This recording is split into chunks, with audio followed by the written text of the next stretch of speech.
Daoud Kuttab is a Middle East analyst and he joins us now from Amman in Jordan. Really good to have you with us, Daoud. It seems that this latest ban on Palestinian flags is yet another escalation in tensions ever since Benjamin Netanyahu and his far-right coalition officially formed government. What's your response to what the Israelis have announced here with regards to the Palestinian flag?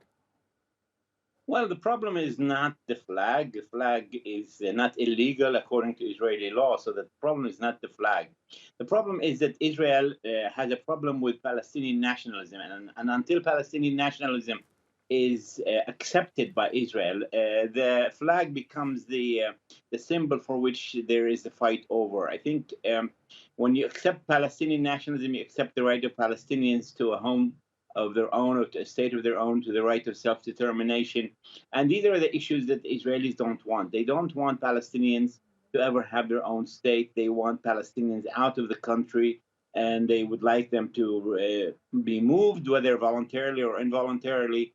So the question is, do Palestinians have the right to self-determination? That's the real question. And the current government in Israel is trying to escalate the oppression against Palestinian nationalism so that somehow Palestinians would surrender and say whatever you want and so on. But Palestinians are not ready to surrender.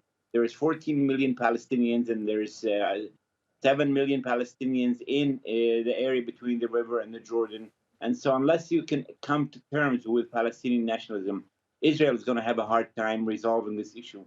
And the flag is only a symbol of this issue.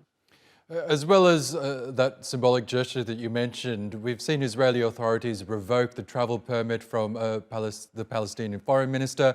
He's just the latest in Palestinian officials who've had their travel permits revoked. The Defense Ministry says it's in response to the Palestinians' push for the UN's top judicial body to look into Israeli occupation in Palestinian lands.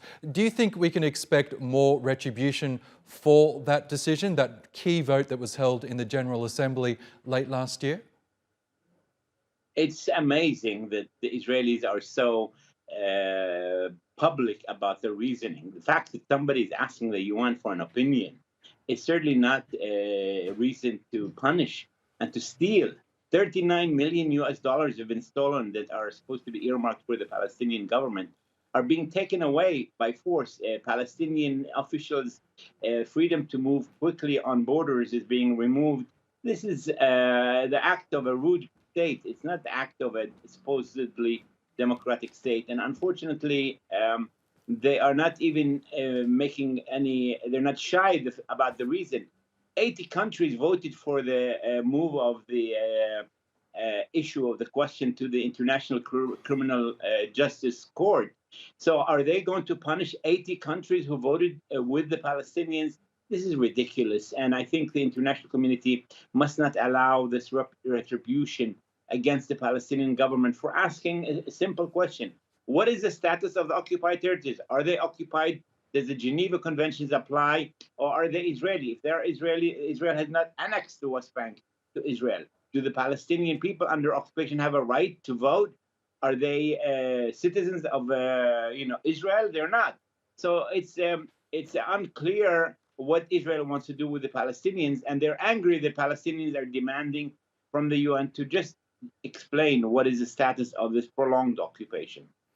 And we know there were fears that this new Benjamin Netanyahu administration would be the most hardline administration in Israel, the most anti-Arab, the most anti-Palestinian that Israel has ever had. Do you share those fears? And are you worried about even tougher measures imposed on the minority Arab and Palestinian populations? Well, let's be clear. This new government is created for a simple reason. Netanyahu, who's facing corruption charges, wants to stay out of jail. And so he is a weak prime minister because he is susceptible to the blackmail of some of the right-wing racist movements and parties in his own government. So yes, it's very worrisome what the Israelis want to do with this newfound power, because they can blackmail Netanyahu of withdrawing their support to his government, and his government would fail. And he wants the government to stay so that he can change the laws so that he can stay out of jail. So it's a very unusual situation in which very small parties can blackmail the majority parties to do whatever they want because they know Netanyahu wants to stay out of jail. Okay, Daoud Kuttab, we will have to leave it there, but really good to get your analysis. Thank you again for joining us.